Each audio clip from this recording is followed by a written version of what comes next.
And you have to remember, like, because it was my Gabon season, which was my better season. But that one, there was no, like, you couldn't have had a Super Bowl commercial that I wasn't in. And so you could be on the show, but then the commercial, you're not in the commercial, but I was in the commercial. Right. Of course you were in the commercial.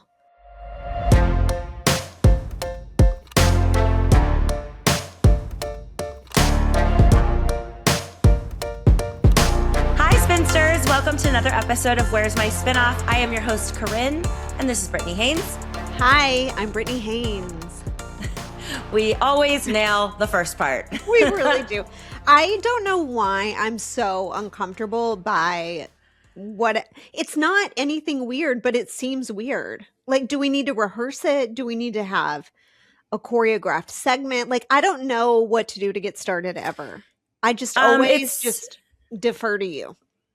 It's awkward, and I feel like we did the job of picking out a good song for you to hear before the awkward intro, so our job is done. Yeah, I never know what to do. Like, what is my face supposed to be doing? Am I supposed to wave when you say my name? I don't know. I don't know how to. I could just start talking. You know what I mean? I just feel weird. I don't know.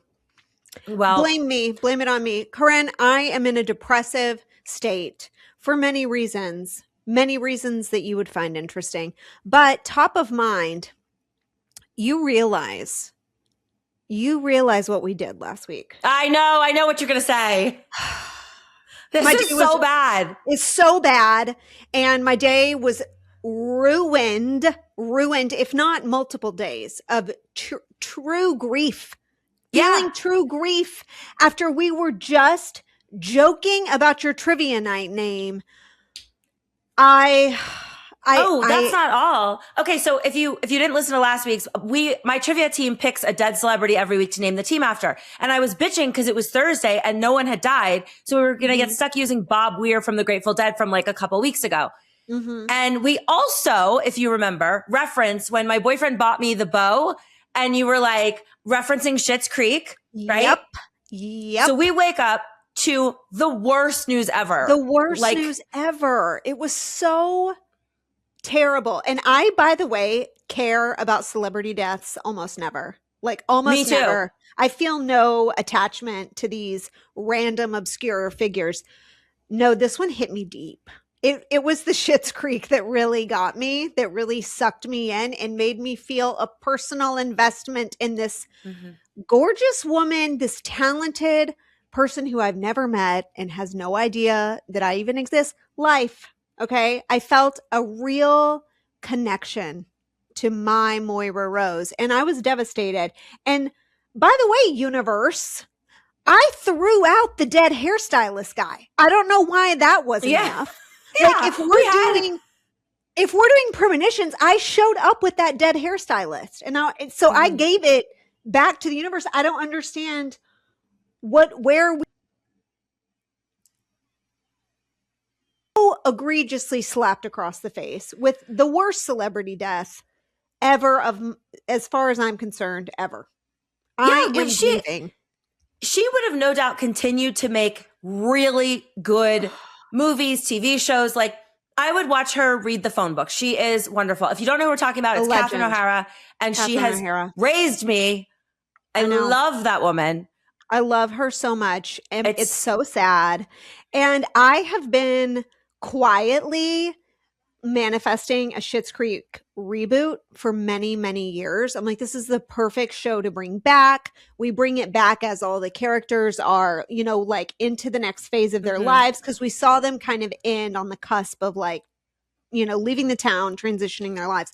And I've always thought that they'll bring it back because the show really got more popular after it wasn't airing anymore. It had like this massive like post-production resurgence. And so I thought, I bet they'll bring that back someday. And now I'm like, do I even want it back? I want it back, but it wouldn't be the same. It wouldn't be the same. I'm devastated. It was very, very upsetting. But we're sorry to the universe. We're sorry to all of our fans for causing this. It's a heavy guilt, okay? It's heavy. We're not talking. I do want to know how your trivia fared, but we're never, ever talking about naming the trivia team again, because I can't go through this again. Thank you. I mean, if I have that strong of powers, we could name the team after someone we want to die. There's true. A list of people I could put on that. Yeah. Especially in these times. There's a different list that we could just read off of. Mm-hmm. Yeah, there is actually. Great. So my trivia team, we did really well. We came in second place, which we think the first place team is cheating because we have 8 people from we have a video game nerd. We have 2 news anchors. We have a producer. We have a little bit, we have a dentist. We have a little bit of everything. He's covering science. I'm doing really just writing the team name down, but you know, everyone's got a part. This other team that keeps winning has 3 fucking people. I mean, what kind of idiot savants just know everything? You need a mix of people, mix of ages, backgrounds. How do you think they're cheating though? Do you think that they have a burner phone under the table, or do you think that the technology goes a step further? Are they wearing an earpiece? What's going on? I mean, they're really huge nerds. We every time we see them at trivia, we're like, none of them have had sex this week or this year. This is what they live for, Corinne. This is their lifeblood, and that's why they bleed out on that trivia bar floor. Maybe this is what they're good at in life. You know what I mean? It means a lot. Let them have it. It does. So they can have the $30 gift card from this place. We did, when we went around, they give you shots, but the shots it's a cider place. So they're cider shots, but they're really powerful, 18% cider. They're disgusting. And every time we win, we're like, yay. And then we take the shot and we're like, ew, we could afford better drinks. Why are we doing this? That's really I always funny. end up with a hangover.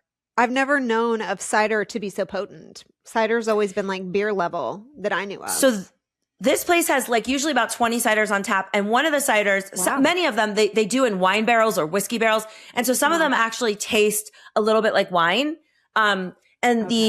The shot is called Uber wine, and it's some kind of mix of cider and I don't know. It's pretty bad. But when you win, it's it's good though because it's free. Yeah. It's free. So anyways, bad cider. That's great. What a victory. Thank you. I was at trivia, and I had been floating this very casual idea because I went for this 55-inch outdoor TV, and we're supposed to have nice weather, and we have been having nice weather. And it's really nice because I have a huge roof deck. I have a hot tub. I could have a TV going with the game on the roof and then one in my living room, whatever. And I thought, I started just telling the dentist, we'll invite his brother and their significant others over. And we'll just have everyone over. I don't remember inviting anyone. But what happened is I'm at trivia and basically, so I mentioned the Super Bowl and that I'm thinking about having people over, and everyone's like, that's fantastic. I'll bring the dip. I got wings. And I was like, oh no, I don't have the space for all of these people. And I have no idea. I was going to make low fat everything. I don't care if no one eats. I mean, I wasn't really hosting. I just wanted to brag about my new outdoor TV, to a select group of people. So this thing spins out of control. And now the dentist is like, we have to bring another TV from my house to your house and set it up in the dining room because there's not enough seating and everyone's going to want to watch. And I was like, what? And he's like, yeah, we're going to have to bring another 55-inch TV in. Do you have a TV stand? I was like, I certainly do not. And you will not be putting holes in my wall. What are you doing? No, everyone gathers upstairs or they sit around my tiny couch with a couple extra chairs at the bar and they hope they can see, or they watch from their phone. I don't know. Yeah. Or there's shifts. I don't need to watch really anything but the halftime. So in this process of talking about Super Bowl, it comes to my attention that the gentleman that is coaching one of the teams is someone I knew in my heyday. That's not entirely surprising. You had to know, you were going to either know a coach, a player, or someone involved in the halftime show. Yes. Now the thing with the players is they're too young. I've been out of the league for too long. That's true. Their bodies deteriorate around 30. So you're right.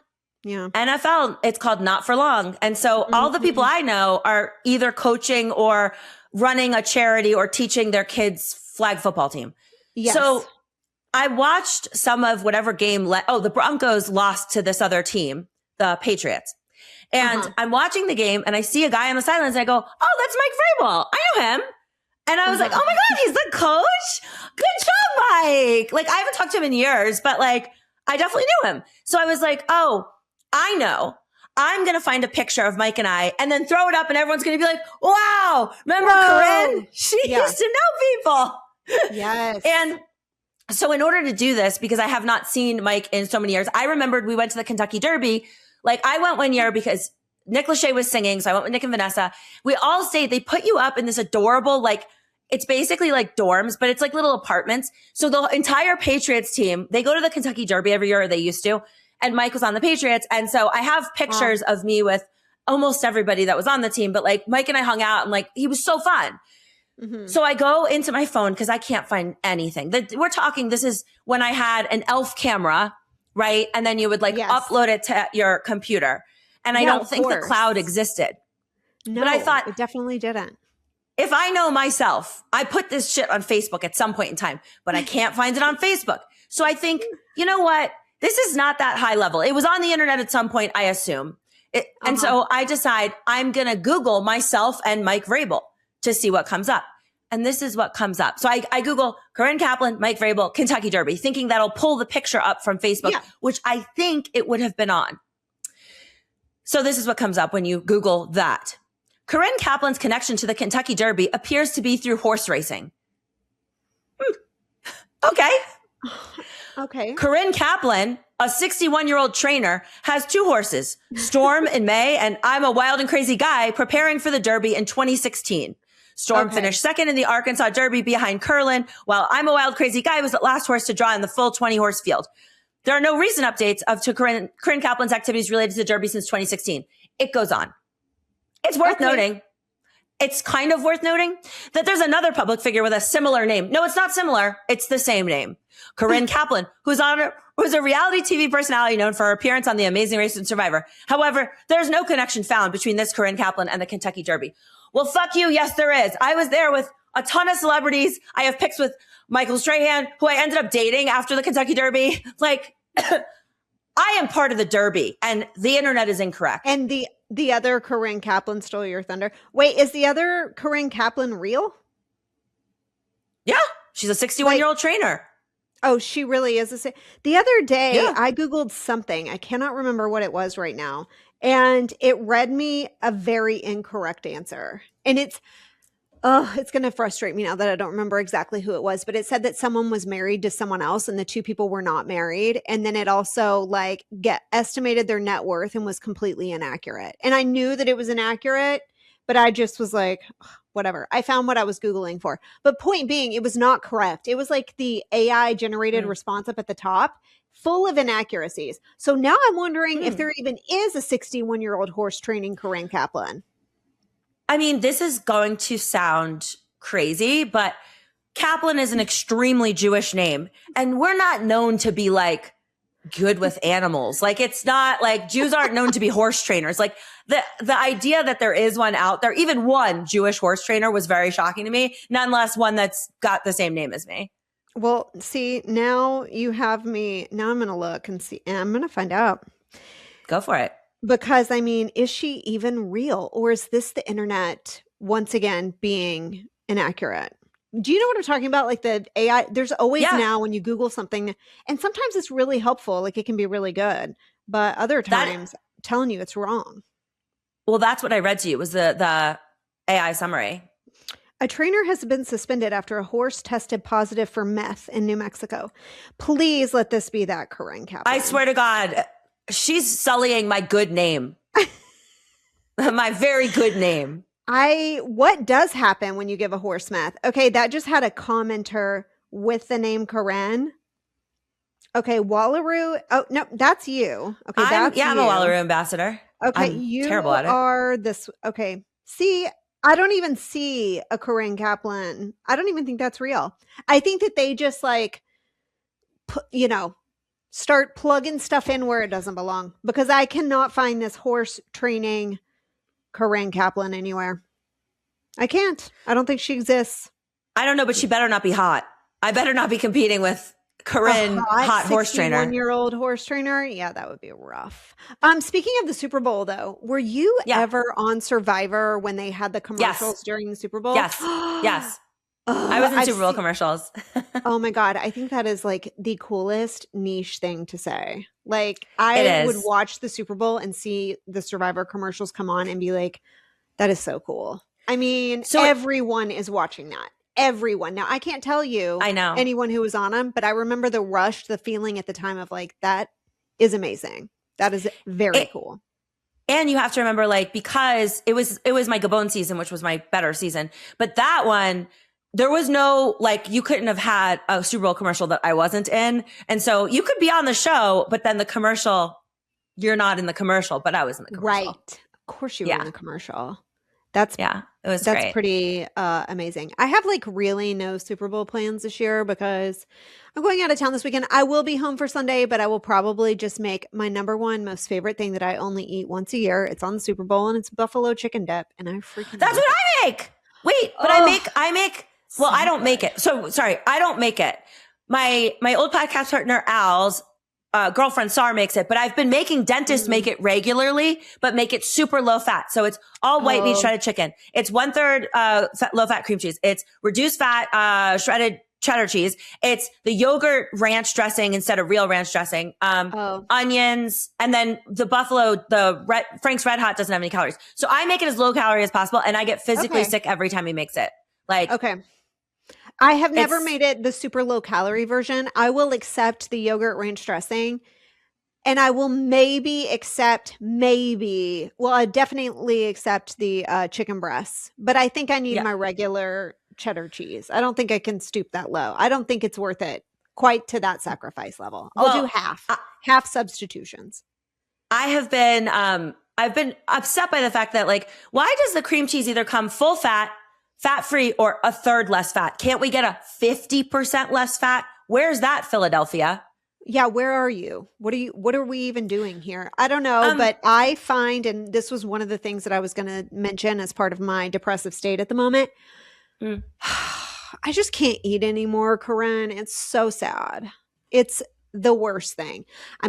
Like I said, I'm traveling and I'm trying to be super skinny for my travels. Thus, I have been restricting my own diet, and I quit the True Fruits that I mentioned like a few weeks ago. Remember? I mentioned my addiction to the True Fruits. I have entirely cut them out. I would say like 4 nights. And then the other 3, I only have like a couple. And I have barely any will to live. I have almost nothing left. Like, I'm on fumes. And it's so sad. As you get older, you just can't eat like you used to. I used to just wash down Pop-Tarts with Coke and Coca-Cola Classic and gas station bean dip. And it was just such a time. And people used to say to me, like, one day you won't be able to do this anymore. And I was like, shut up, oldie, don't care. Not me. And here I am, wiser and older. And it is very tragic. I feel like I have nothing if I don't have good food. I feel like I have nothing. I'm going to Costa Rica next week, and I wanted to slim down. And as I told you, I was like 3 pounds over where I would like to be based on the holidays and whatever. Same. And it's very upsetting. So I have been doing 2-a-day workouts. Like, I have been spending all my free time working out, and I cut out a bunch of other things. I actually quit Ambien because I felt like I don't have good control over what I'm eating when I take Ambien, whatever. So long story short, I got on the scale this morning. So it's been 1 week of 2-a-day workouts, like really intense working out. Yeah. Didn't lose anything. Yep. Nothing. Yep. I hear you. What? I have also been working out, which I absolutely hate doing. It is, I don't even enjoy it. Like, yes, I will agree that there is something to be said for like the sustained energy levels, etc. But it's hard. It's hard. It's not fun. In the moment, it's not fun. You feel like you're dying. Anyway, I've been working out. It changes nothing. It doesn't change my weight. I think it changes like your structure. You're going to borrow from here, but it's going to go here type situation. But it never, like, working out for me never is like the weight loss thing. Yes, it will tone you up. It'll make you more fit. It'll make things look a little better. But it's never worked for me in terms of like weight loss. I have to actually cut the true fruits for that. And that's much worse. Much worse than just working out. Well, I wanted to mention. Ugh. Yeah. I wanted to mention that this happened, and this is, so Al, my former podcast partner, Al Jackson, fantastic comedian, very dear friend of mine. He has this thing he does, and he's been doing it for a long time. And I have always been like, stop doing that. And what it is if there's an event, like my trivia partner, but also my old podcast producer, has a really lovely house with a pool. And this is, let's say a year and a half ago, whatever. He was throwing a pool party over the summer. And Al's like, Sarah and I will give you a ride because I was going to be drinking and it's quite far. So it'd be nice to save the Uber just because it's like 45 minutes in an Uber. And so who wants to do that? So he's like, yeah, just come to my place. We'll drive you. I said, okay. I'm on my way to his place and I get there and he's like, oh, great news. I invited this neighbor that I just met to come with us. And I said, what? And I Ubered myself to his house. I said, yeah, I don't tell her she can't come. And I go, why would you invite a stranger? And he's like, no, she's really cool. And I said, well, we all know each other. Did you ask Chris? And then also it's a group of people that they all work together at Daily Blast Live. Like everyone knew each other. And then just one girl. And it's a girl, by the way. Like if it was a hot guy, maybe I would have been into it. He's like, no, she's really cool. I said, she has to take her own car. And he's like, no, I'm giving her a ride. I go, then I'm going to be in the back seat with her. So now I'm in the backseat for 45 minutes, way worse than an Uber. And I got to make small talk with this girl. And so I text Sar, who's in the front seat, Al's girlfriend. I was like, when we get there, I'm not saying another word to this girl. I don't care. Like, this is not my problem. Everybody didn't talk to her, not because we're like a double date. Okay. I have not RSVP'd to a double date that I never agreed to. And so you will not be attached to this person. No one is talking to her. So Al is stuck in the corner talking to her the whole time. And Sar's like, I told him. And so, okay. So he does this all the time. It's like, he's always got like some kind of +1 situation, which is it ruins the dynamic to me. Like, I don't like it. Yeah. So he texts me this morning because he wants me to he has a show, podcasts like we do. Anyways, he was like, I want you to come on. It's called Friends from Work. And he's like, I want you to come on Friends from Work this week. He goes, also, I was just wondering if it's okay if I invite my friend so-and-so. He's the head of they partnered. I don't want to sell out the company at all. I'm sure he's a nice guy. So they partnered with a company that's their sponsor. It's the guy that works at this moving company. And I go, and he goes, he's really cool. I go, I don't care. No, absolutely not. I go, I don't even have enough room for the people I know. And I'm not introducing myself to someone at this party. No, not happening. Is the toddler that you got drunk coming? Yes. Oh. Yes. Second party for the toddler. I know. The toddler's really going to rage. I want to say this because everyone knows I don't like children. This child, he's 2 and a little couple months. And then he's got a sister who's like 6 months. They're the quietest. They don't say anything. They do not cry. He does not require any kind of entertainment. His mom brings him like snacks and he doesn't have an iPad even. I don't know what he does, but it's as though they're prop children. Like they're on set. Like they don't bother anyone for any reason at all, except when I accidentally gave him alcohol. And you could tell he was upset that he upset me. Yeah. Well, you never know with these things though. I mean, the perfect child can have a bad day too. Or things can change wildly from 1 month to the next, especially with like a 6-month-old. They change so much in a month. It remains to be seen. I have hope for your Super Bowl party, but I'm just saying it's possible. Well, it's possible that they do not remain, as stoic as they've been in the past. I think somebody could be getting a new tooth. And then, they're crazy. They're off the rails. You never know with those kids. You can never trust it.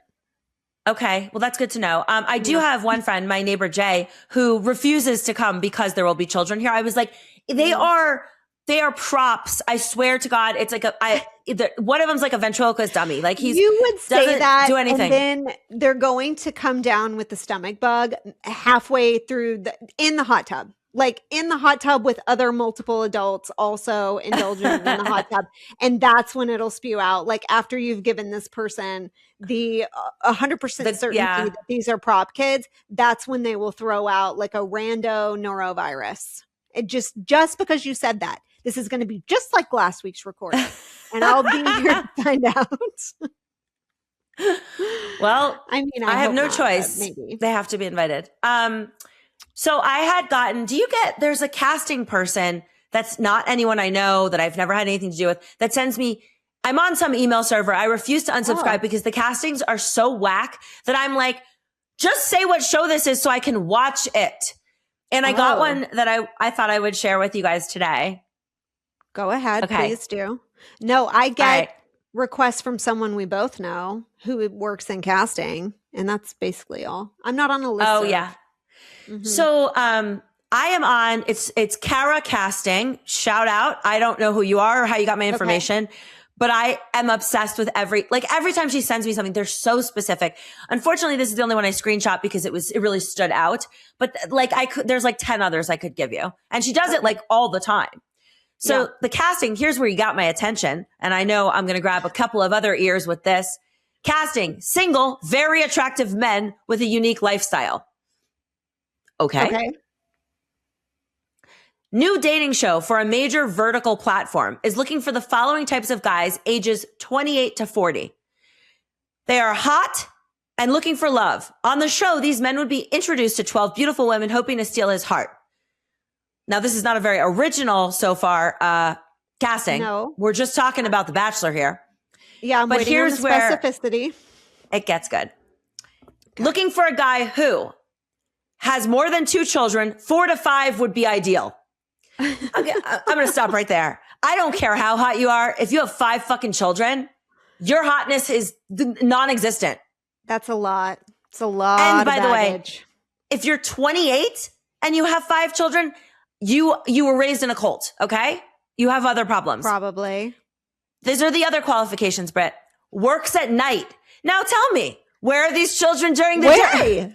Yeah, who's taking care of the 5? They're raising themselves type situation. Just the oldest is mommy. He also has to have a charity or volunteer. So this man has 5 children, has to work all night, and then also volunteer. Find time to volunteer. Sounds like a needle in a haystack, Cass. Sounds, or what was her name? No, Kara. Kara. Sounds like a needle in a haystack. I'm not done. Here are the options for what he does. Is a first responder, a truck driver, an oil rigger, or my favorite, lives in a van or on a boat. You live in a van with 5 children? None of those careers are conducive to being a single dad with 5 kids. None of those. Oil riggers are gone for 3 weeks a month at a time. Truck drivers are also on the road for multiple days, up to weeks at a time. None of these careers are conducive. Maybe a paramedic. I don't know. Maybe you can get a paramedic in there who works nights with their 5 kids. This seems you're right, oddly specific. Why don't you just call that one guy? You're not going to, you were not throwing a big net out here. There's that one guy you should call. What are they doing? The show should be called Hot and Poor because all you're describing is poor people. If you have that many children and you're a doctor, you're still stretched for money. Now you're telling me he's a truck driver with that many kids? He lives in a van or a boat?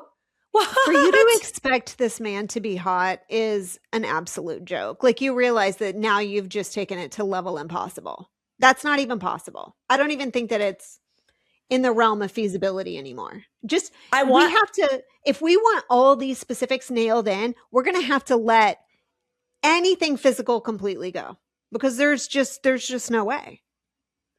I mean, the likelihood he's probably on some kind of, he's got to be on, Medicaid. There's got to be government assistance involved.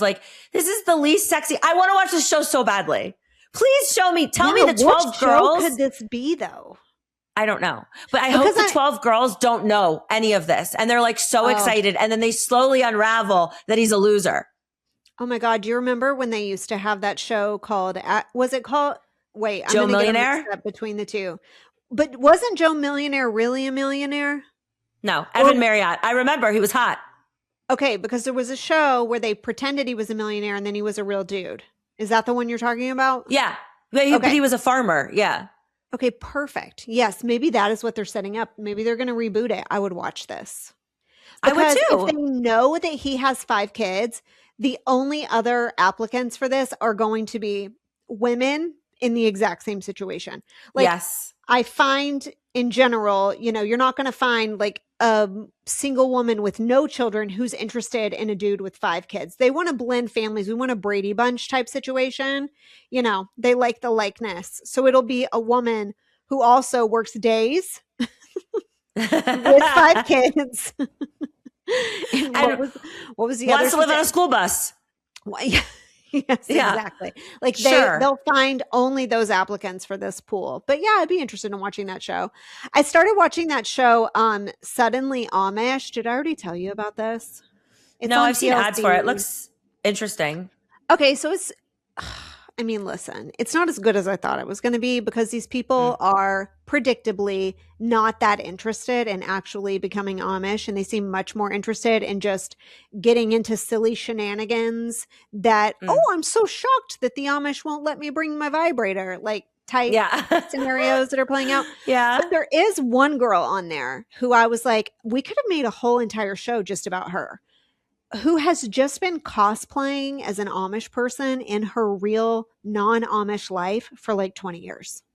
Like, but she's not Amish, but she just like has been wearing Amish clothes. She had like an Amish shrine in her house where she like collects all things Amish, and she had like little Amish dolls without the faces, and she had like the full wardrobe. She's just like obsessed with the idea of being Amish. So she's a great get for the show. But she must need to know more information on this person prior to her finding a reality show about becoming Amish. I want the backstory. I need to know why she's cosplaying as Amish for 20 years. Okay, let me help you out. Okay. I know what it is. It's mental illness. And the second thing is I would love a BTS of her figuring out there's a show casting for somebody to become Amish, and then like getting cast in it. She must have fucking creamed herself. Yeah, it felt like the clouds parted and the sun shone down only on her.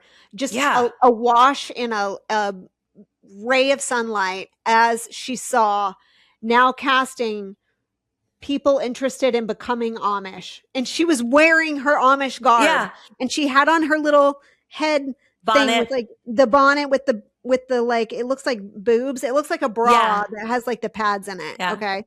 She must have had that on her head and was like, oh, I'm here. Totally.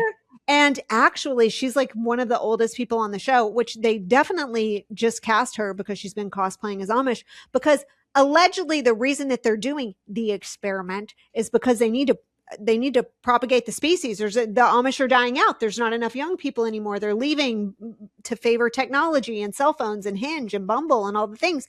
And so supposedly the reason that they're even doing it is because they're trying to bring in fresh blood, because they need to procreate with people who aren't already in the gene pool. We need to like mix it up a little bit. Yeah. And I think that she's actually like beyond ideal childbearing years, but they still let her in because, how can you not? She's been cosplaying as an Amish person for 20 years. All right. I'm just going to state the obvious here. The Amish are supposed to be super dedicated to zero, like electricity technology, and they're letting cameras, boom mics, like, I feel like there's a real hypocrisy going on here. It's so all they had to come up with something. It's all in the name of the experiment, Corinne. They got to get that fresh blood. Like they really think that we're collectively pretending that we really think these like 23-year-olds from LA are really going to be like, yeah, I like life here on the farm in Pennsylvania. I think this is for me. Clearly this was never going to happen. So I don't know what was actually in it for Reverend what's his name, but I'm still watching. I'm shamelessly watching. And actually last week, whenever I was waiting on it to come on, because I was like, I'm pretty sure it comes on Tuesday nights. And I pulled it up on my app and it said Tuesdays at 2 a.m. No. I was like, what a time slot. Like you really nailed a good one. Why even advertise it? If it's going to be Tuesdays at 2 a.m., just don't say anything. Just let people be surprised when it pops up. I don't think that we need to advertise that we got the time slot, the 2 a.m. time slot. I think that you're going to lose people if you tell them it's at 2 a.m. Just slide it in there and let them be surprised on Wednesday. You know who could watch that? My friend, the overnight worker, who's about to have his own bachelor. You're right. that Perfect.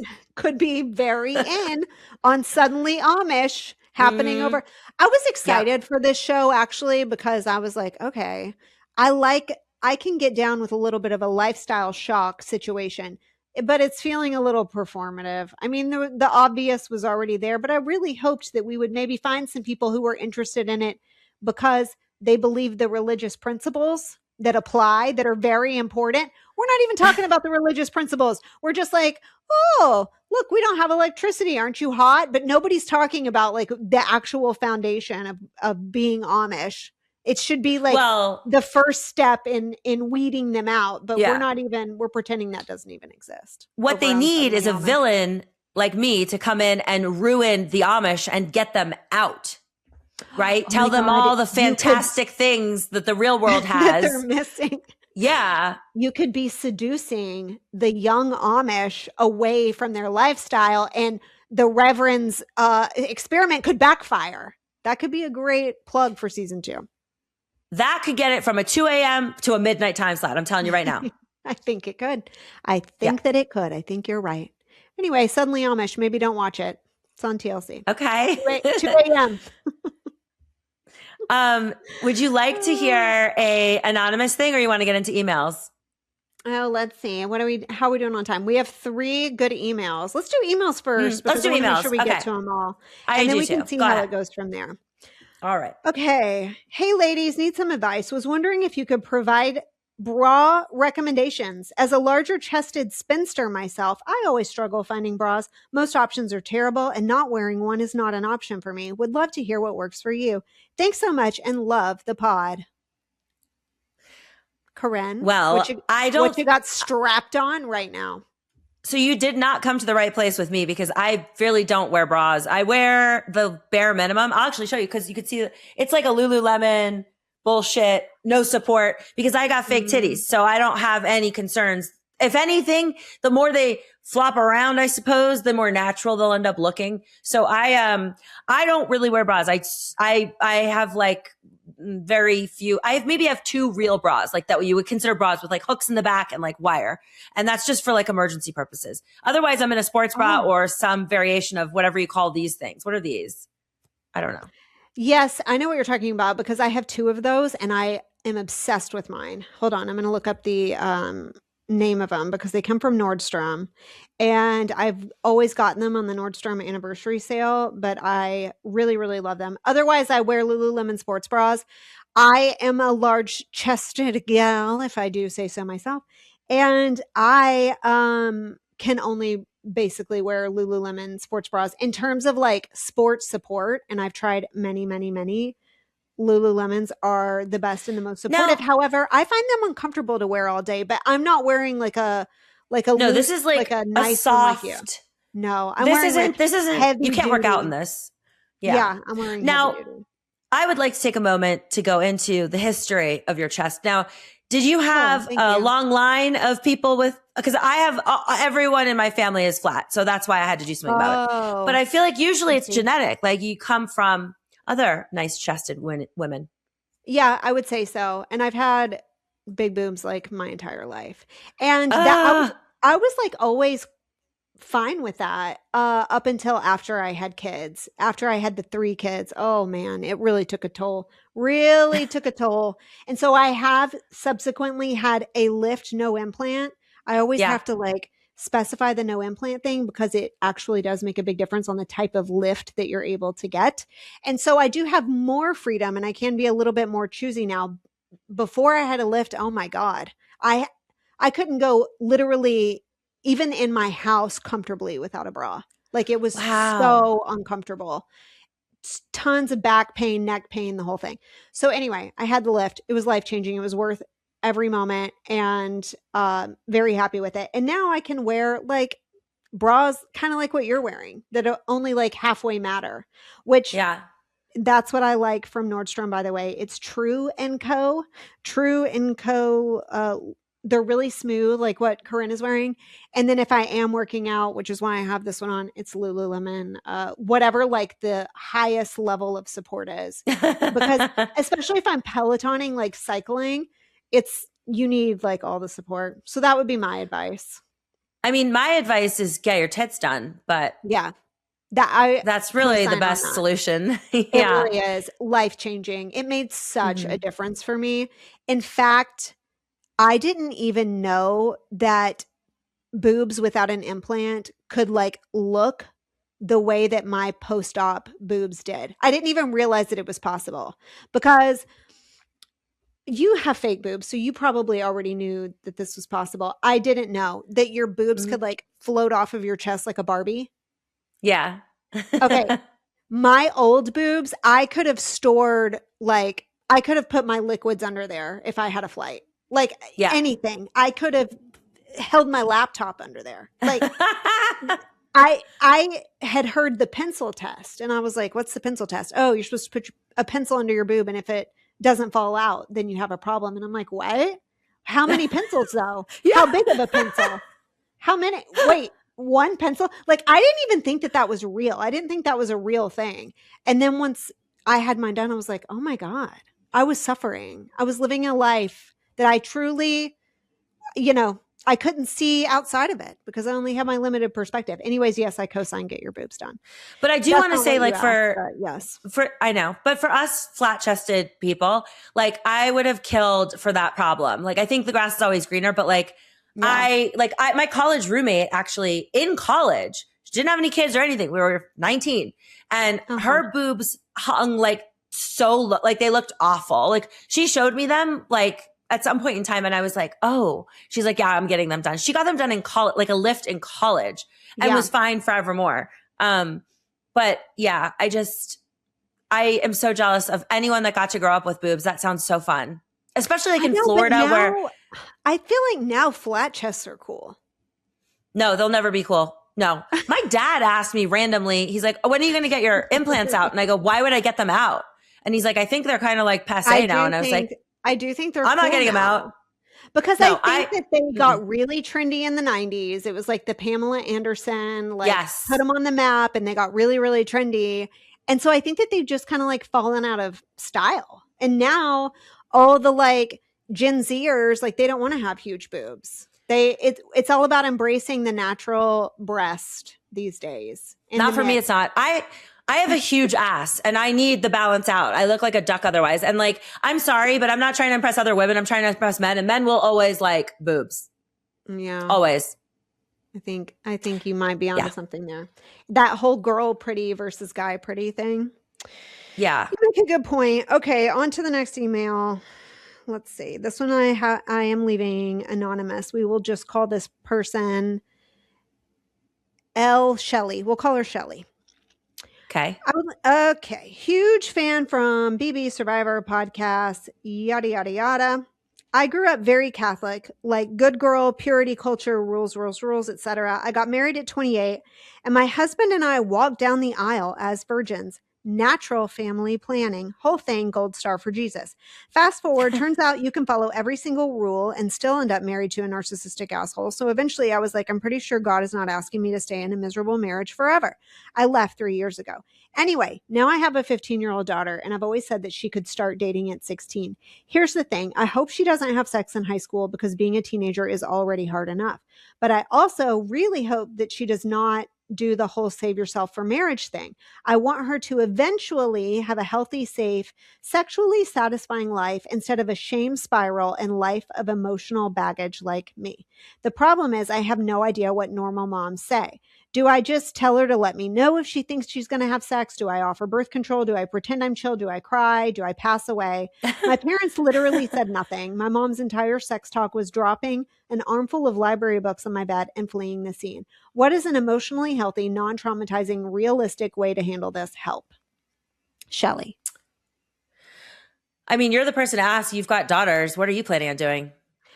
Well, I feel like my mom was... I tell stories about my mom doing very cringy things as a parent all the time, but I feel like she got this one right, at least with me. Oh. My mom was absolutely very direct, and to the point when I came at a certain age, when I started dating and whatnot, she was like, listen, I was a teenager. She got pregnant pretty young. And so she was like, I was a teenager. I know what happens when you start dating and you feel like you're in love and all the things. You're going on birth control. And it wasn't even really like not that I didn't have I could have been like, no, mom, I'll never do that. And she probably would have let me off the hook. But I kind of knew that things were on the horizon, on the agenda. And so I was like, okay, that's probably a good idea. And so I started birth control like very young. She obviously didn't want me to fall into she didn't put me through a shame spiral. And then B, she didn't want me to end up pregnant either. So she took a very proactive approach. She was very like normal and healthy about it. I didn't feel like I couldn't tell her. Like eventually the time came. So, however long later where she was like, are we active? And I was like, yeah, we are. Like I felt I had a relationship with her where I could just be open and be, not shamed or not, criticized about it. Yeah. And she did a great job with that. And so I would say that I would plan on doing the same thing with my kids. I think that the wrong thing to do is to set an expectation on them that is probably not realistic. And then the consequences of that are so severe. I think it's better to come at it from a reasonable, logic-based, you've been there, you've had the experience yourself. I mean, obviously she made it to 28 as a virgin. I would not have. But I think to just come at it from not necessarily like a friend, I think it's important to maintain a sense of being a parent, even when you are like close with your kids. My mom did that as well, but she was just very, very open about it. And because I felt safe in the conversation and because I felt like I wasn't going to be punished or have consequences to whatever my answer was, I was very honest with her. And I had a good experience. So I plan to replicate the same with my kids, would be my answer. I am always confused. Like, I feel like there's so much shame in going to college without having had sex. Like, I would like really encourage like some experimentation ahead of college or at least freshman year of college. But if you are in the late stages of college, I'm making fun of you. You're not getting in my sorority. Like, I'm not fucking with anybody that's not had sex at that point. So personality based. Like I can guarantee you, I knew a lot of virgins in college, and then I didn't. I for sure did. But I knew one. I knew one, and we all talked about her behind her back. Tara, you know who you are. I was also in the pageant circuit, and there were lots of goody girls in the pageant circuit. Oh, yeah. So I feel like that's not that surprising. But I went to University of Florida. Relationship based, though, wouldn't you say? Like, it's not just sex, but it's also just dating and becoming like relationship fluent and knowing the difference between casually talking to someone, getting invested, emotional feelings, that kind of thing. Like, I feel like it's like I don't know. There's like a whole second part to life that kids need to be help with navigating that. And I just feel like coming at it from their personality too. Because I think truly, like even with just my own kids, wildly different personalities. And I guarantee you that someday in the hopefully fairly distant future, they would say that it was approached 3 different ways. Because I think you have to tailor it to the kid. Yeah, sure. Personalized medicine. I felt like it never occurred to me. My mom was very chill about things, but she didn't, she, unfortunately, in like the worst circumstance, the guy I lost my virginity to was the captain of the basketball team. He was very hot. That's the good part of the story. The bad part of the story is I cheated on him. I went to homecoming, literal homecoming with someone else, but there was no internet. How was he going to find out? Well, he found out. So he broke up with me. And when he broke up with me, I was crying on the phone in my bedroom on my private line. And I was like, you took something from me I can't get back. And my mom heard. So why she did this, I don't know. And I don't suggest this. And I don't remember it super well other than being very traumatized. She was like, the next day she was like, I have to go to Costco. Will you come with me to Costco? And I was like, I guess like what, all right. Like, I don't even know how I got roped in to go. She was like insistent that I come with her to Costco to help with something. Yeah. We go to Costco. And she takes me to the area where they have hot dogs. I was never allowed a hot dog. I've never had a hot dog. And she goes, please sit down. And I was like, why would we be sitting at the hot dog area? What is going on? And then she slowly passes a highlighted article across the table about losing your virginity. And she's like, I've taken you to a public place so that you wouldn't freak out. I go, I'm freaking out. Oh my And God. that was a combo we had. I was like, you listen to my conversation. And she's like I couldn't get rowdy because we were at Costco. Oh, I have to remember crazy. Costco forever for this now. Forever. And not just Costco, but the eat-in dining, the in-house dining area of Costco. Yeah, it's like the $1 hot dog, $1.50 hot dog or something. Yeah. By the way, we didn't get a hot dog. I'm just sitting there half crying in a public place. My mom was preemptive, and she was very matter of the fact, like, I know you're going to do this anyway, so let's like make sure we're not idiots about it. And I was like, okay, cool. I used to say that I was always going to take my kids when they turned like 16 to go get like the teeny, what is the IUD? IUD. They make like a smaller one that's like for specifically, yes, like specifically for teenage bodies. That's so smart. Now, yes, and I mean, this is still definitely an option, but I plan to approach it that same way. But I feel like you're sort of encouraging whoring around. Like that's. I definitely don't encourage that. That's why I said relationship based. Like I don't think that prior to engaging in a relationship that it would even occur to me that it was time to have that conversation. Like that's how it happened with my mom. I was going on a date with Ryan, now my husband. Was actually my first date. And that is what like prompted the conversation. It wasn't just like, oh, it's your 16th birthday, time for you to whore it up. Especially that's what you made it sound like. I feel the opposite of you. I felt like the girls in my high school who were sexually active, people talked about that. And in a very negative way, like tons of well, you have to and slut shaming and like the whole thing. You had to like keep it a secret. You felt very embarrassed. Like I feel like it was used against them. Almost entirely the opposite of what you said.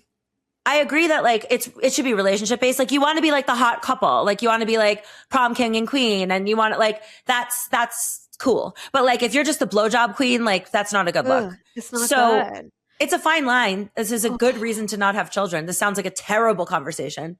It actually does sound like a terrible conundrum that I haven't had to deal with yet. My kids aren't even teenagers, but I'm like, oh God, I just remember how horrible it was being a teenager, how horrible it was being in love with your boyfriend and then they break up with you and you feel like your life is legitimately over. I do not look forward to these moments.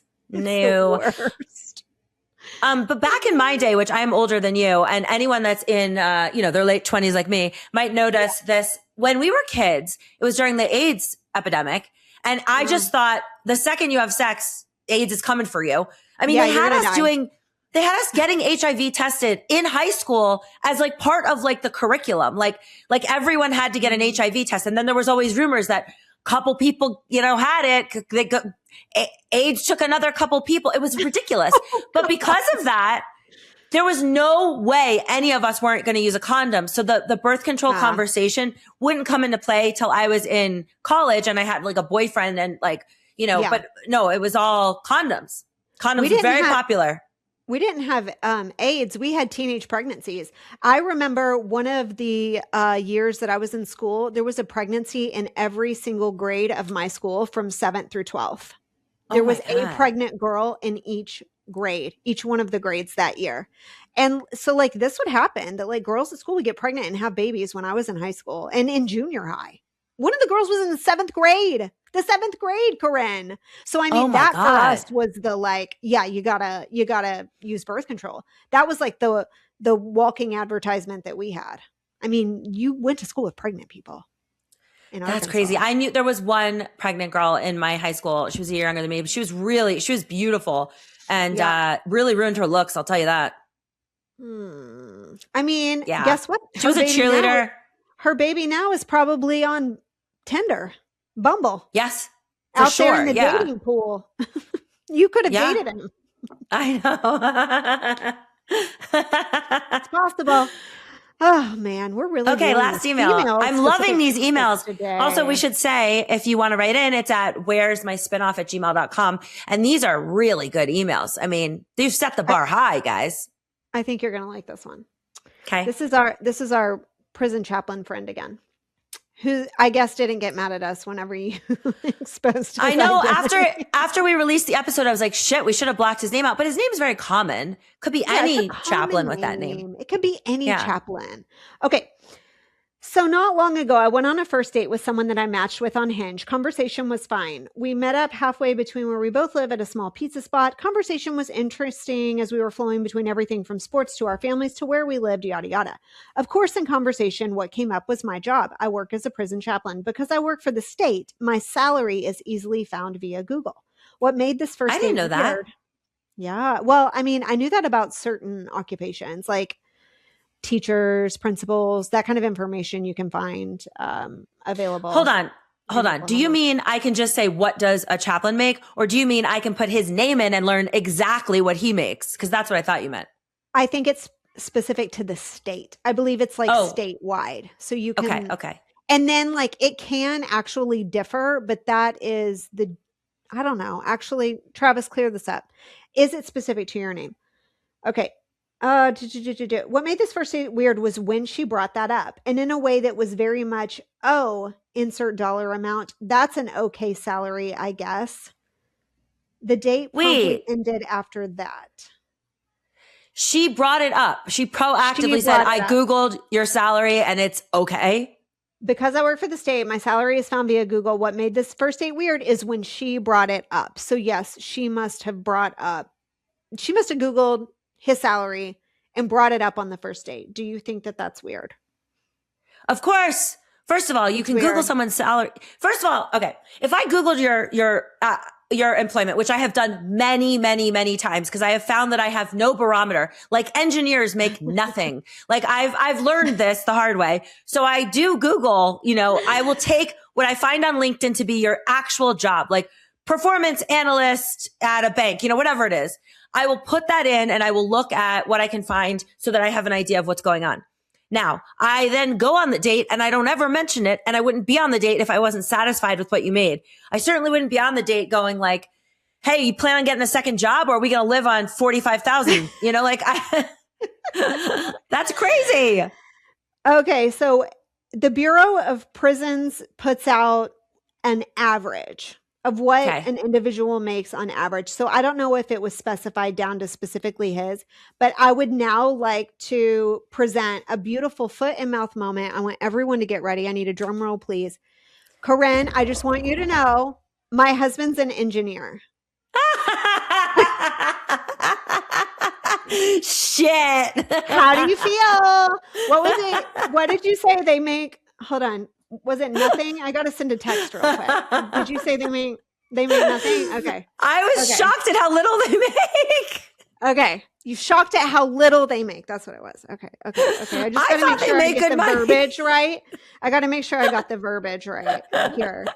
Ryan. My husband. Yeah. Ryan is an electrical engineer. Yes. Mm. Yeah. Now, there are many types of engineers, Corinne. That's true. We can have a whole side combo. When someone else puts their foot in their mouth, it makes me so happy because it's not me for like the first time ever. And this actually happened to me like a week ago as well. My hairdresser put her foot in her mouth. I'll tell you the story. And I was just like, oh my God. It didn't even make me mad. I wasn't even offended because it made me just so happy that it happens to someone else, because I do it all the time, every day. Every day of my life, I'm walking with my foot in my mouth. Okay. So I was getting my hair done and there had been like this huge snowstorm that hit last week, whatever. And so I almost canceled my appointment because I wasn't sure if she was going to be there because of the snow. She's doing my hair and she was like, yeah, I said, I thought, you might cancel because of the snowstorm. And she was like, well, my husband brought me to work because he drives a truck. And I was like, oh, okay, nice. And she was like, yeah, I'm in a loaner vehicle right now while my car is getting serviced. And I was not about to risk it on the roads. And I was like, oh, and she was like, yeah, like it doesn't have like the all wheel drive, or it doesn't have this. She was like, she was basically acting like this loaner car is a death trap. It's a tin can on wheels. If I get in this thing, I'm going to slide down Ice Mountain and meet my maker. Like she was acting like this was certain death, this vehicle. And I was like, oh my gosh. And I knew that she had previously was driving a Mercedes SUV. And so I thought, did she get a different SUV? Like why is why did the Mercedes dealership not give you like an adequate, comparable vehicle? And so I was like, oh, what did they give you? Thinking that she was going to say like a small sedan or something. Cause she's just acting like this car is just the worst. Right. It's a Civic. Yeah. And she was like, a Lincoln Aviator. And I was like, that's what I drive. That's what I drove to this appointment. That's what I drove in the snow to get here. And I just thought in my mind, oh my God, I'm not even mad because this is something I would do. I would do this. Like I would tell this whole story and then it would be what that person drives. Like this would happen to me 100%. So it honestly just amused me. I took no offense at all. And so then of course I'm like, oh, that's what I drive. And she was like, oh, it's super nice. It's super nice. It's got great. And I'm like, I'm enjoying it. I'm just like lapping it up. Like, yes, let the awkwardness wash over us. She's going to call CPS because you're transporting your precious cargo children in this death trap that she didn't feel comfortable. Her little eyelids have snapped open every single night at 3 a.m. as she recalls the time that she said, oh, Lincoln Aviator. And I replied, that's what I drive. She's losing sleep over it. And I think it's frankly hilarious. Because anybody but me. You could have not said anything. But then you don't get the joy. Yeah. I wouldn't have gotten the joy. The joy makes me so happy. Just like I didn't have to tell you Ryan was an engineer, but I really set you up and I loved every second of it. I don't mind. Here's a fun fact. Every 3 years I get a new company car and I don't have a lot of say in it. Like they broker deals, whatever. So I just saw what a Lincoln Aviator is because that's what I'm getting in June. Oh, you're getting the tin can too? Oh my God. And you live in Denver. Yeah. My company definitely doesn't care about my safety. Definitely not. For the record, I love my Aviator and it has a snow mode. I mean, it's made for the snow. Like I in no way think of this thing as a tin can, but to some perhaps. I don't know. There you go. Foot in mouth. Yeah. So funny. I'm still wondering how your hairstylist has a Mercedes SUV, but that's for another day. My hairstylist, she's loaded. She's richer than me for sure. For sure. Well, we can discuss later. She's really cool too. I love her and my hair looks great. Yeah, and I'm not even mad. I'm not even mad that she called my Aviator a tin can. I'm mad 0%. I thought it was hilarious. I agree. There you go. All right. Well, this has been fun. Let's if you wrap guys it up. have more emails though, please send away questions. No, I'm sorry. Wrong email address. Where's my spinoff? There's no apostrophe. It's just one word. Where's my spinoff at gmail.com. And you guys have sent us some great emails so far. Keep them coming. We love doling out the advice on all the things. And I'd like to put a call out because I'm going to Costa Rica next week. I will record once before I go. If you have any Costa Rica advice, I shall take it. Ooh, Costa Rica advice. I did have someone on my trip to Hawaii. There was this other mom on the boat that Ryan threw up on. And she was like, the best trip that we ever took was to Costa Rica. And actually very much in the vein of stuff that you like to do. I think it's supposed to be amazing if you're like semi-adventure-y. Like if you want to like tube through the caves and stuff like that. Yeah. We signed up for every excursion. I'm holding a sloth, like we're snorkeling, like all the shit. But I don't want to miss anything. And very well. All right. Well, I also have an entirely new wardrobe as one does. So I'm very excited to launch those photos to the gram when I wear them. Yes. Really milk it. I would say weeks worth of posts. It'll be great. Yes. Well, safe travels. Send your Costa Rica recommendations for Corinne, and we will see you guys next week. Bye, guys. Bye.